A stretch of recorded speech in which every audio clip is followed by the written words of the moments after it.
بسم اللہ الرحمن الرحیم۔ دنیا میں سب سے پہلا قدم کس کا تھا اور دنیا میں سب سے پہلے نبی کون تھے؟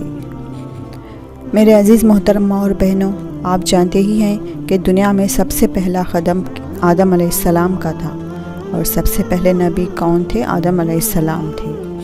آج ہم اس ویڈیو میں آدم علیہ السلام کے بارے میں جاننے والے ہیں۔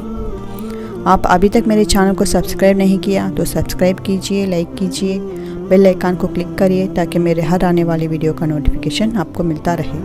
جزاک اللہ خیر۔ اللہ تعالیٰ نے سورج، چاند اور زمین بنائی۔ اس تخلیق کے بعد انہوں نے دیکھا تو یہ مکمل نہیں لگا۔ جب انہوں نے فرشتوں سے زمین سے مٹی نکالنے کا حکم دیا، فرما بردار فرشتے مٹی لائے۔ اللہ نے اس سے آدمی کی شکل عطا کی اور اس کا نام دیا آدم علیہ السلام، لیکن وہ 40 سال تک ہلا ہی نہیں، وہی کا وہی بت بنا رہا۔ جب ابلیس نے اسے دیکھا تو یہ پریشان، ڈرا ہوا نظر آیا۔ 40 سال کے بعد ایک دن اللہ تعالیٰ نے آدم علیہ السلام میں روح پھونک دی۔ جب روح اس کے سر میں داخل ہوئی تو وہ چیخ پڑا۔ جب روح آنکھوں تک پہنچی، چاروں طرف کھانا دکھائی دیا۔ پھر جب روح پیٹ میں داخل ہوئی، آدم علیہ السلام کو بھوک کا احساس ہوا۔ پیغمبر کو چاروں طرف رسیلی پھل نظر آئے، لیکن اس سے پہلے روح پیروں تک پہنچ نہ سکے، وہ پھلوں کی طرف لپکے ہوئے اور پیر نہ چلنے سے آدم علیہ السلام نیچے گر گئے۔ تب اللہ تعالیٰ نے عزت کی نشانی کے طور پر سارے فرشتوں اور ابلیس کو سجدہ کرنے کا حکم دیا۔ ایک کے بعد ایک سجدہ کرتے رہے، لیکن ابلیس نے سجدہ نہیں کیا۔ ابلیس نے کہا وہ پیغمبر سے بہتر ہے کیونکہ وہ آگ سے بنا ہوا ہے۔ اللہ نے نافرمانی سے ناراض ہو کر ابلیس کو جنت سے نکال دیا۔ اس دن سے ابلیس کو شیطان کہا جانے لگا اور اسے جہنم میں پھینک دیا گیا۔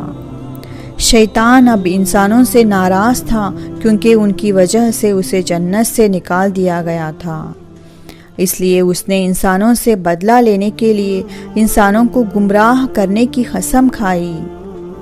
پھر اللہ نے آدم کو سارے جانوروں اور پرندوں کے نام بتائے۔ اللہ نے پیغمبر سے کہا وہ باغیچے سے کوئی بھی پھل کھا سکتے ہیں سوائے ایک علم کا پھل نہیں کھانا چاہیے، اور وہ زیادہ وقت جنگل کے جانوروں سے وقت بتاتے رہے۔ کچھ سال بعد پیغمبر وہاں اکیلے پڑ گئے کیونکہ جنت میں کوئی اور انسان نہیں تھا۔ اللہ سبحانہ و تعالیٰ یہ دیکھ کر اور آدم کے لیے شریکی حیات بنانے کا فیصلہ کیا۔ اس رات جب پیغمبر سو رہے تھے، اللہ نے پہلی عورت کی تلقی کی۔ جب پیغمبر جاگے، وہ عورت کو دیکھ کر خوش ہوئے۔ انہوں نے اس کا نام حوا رکھا۔ وہ دونوں بہت دن تک خوشی خوشی رہے۔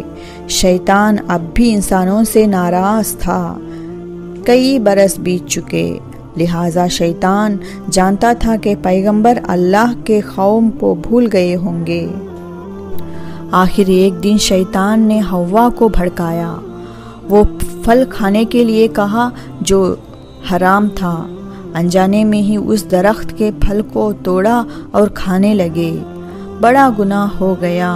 اللہ کے منع کیا اس پھل کو کھانے کے بعد انہیں احساس ہوا ان کے جسم پر کوئی کپڑا نہیں رہا، اس لیے انہوں نے اپنے جسم کو ڈھانپنے کے لیے پتوں کا استعمال کیا۔ جب وہ بہت ڈرے ہوئے تھے کہ وہ جانتے تھے کہ اللہ ان کے نافرمان کے لیے بڑی سزا دیں گے۔ آخر اللہ کو یہ بات پتہ چلی تو وہ بہت ناراض ہوا۔ انہوں نے پیغمبر اور ان کی بیوی کو زمین پر پھینک دیا گیا۔ حضرت آدم علیہ السلام کو جنت سے نکالنے اور شیطان سے بھڑکانے کا بہت رنج ہوا اور بہت سال تک معافی مانگتے رہے اور روتے رہے۔ آخر اللہ کو رحم آیا اور آدم علیہ السلام کو یہ دعا سکھائی، ہمارے رب، ہم نے اپنوں پر ظلم کیا اور تو ہم پر رحم نہیں کرے گا تو ہم بڑے نقصان اٹھانے والوں میں سے ہوں گے۔ اور حضرت آدم علیہ السلام نے یہ دعا بہت گڑ گڑا کر مانگی۔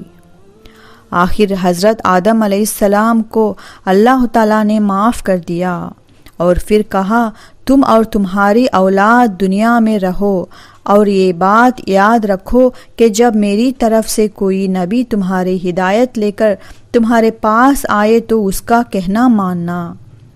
جو میرے بھیجے ہوئے نبیوں کا کہنا مانے گا اس کو پھر نہ کوئی خوف ہوگا اور نہ کوئی غم، اور جو لوگ میری نبیوں کی بات نہیں مانے گا اور ہمارے آیتوں کو جھٹلائے گا دوزخ میں جائیں گے اور ہمیشہ اسی میں رہیں گے۔ اس طرح حضرت آدم علیہ السلام اور حوا علیہ السلام دنیا میں رہنے سہنے لگے۔ آدم علیہ السلام 900 سال زندہ رہ کر وفات پا گئے۔ آپ کو میری ویڈیو پسند آئی ہے تو لائک کریں، سبسکرائب کریں اور بیل آئیکن کو کلک کریں تاکہ میرے ہر آنے والی ویڈیو کا نوٹیفیکیشن آپ کو ملتا رہے۔ اللہ حافظ۔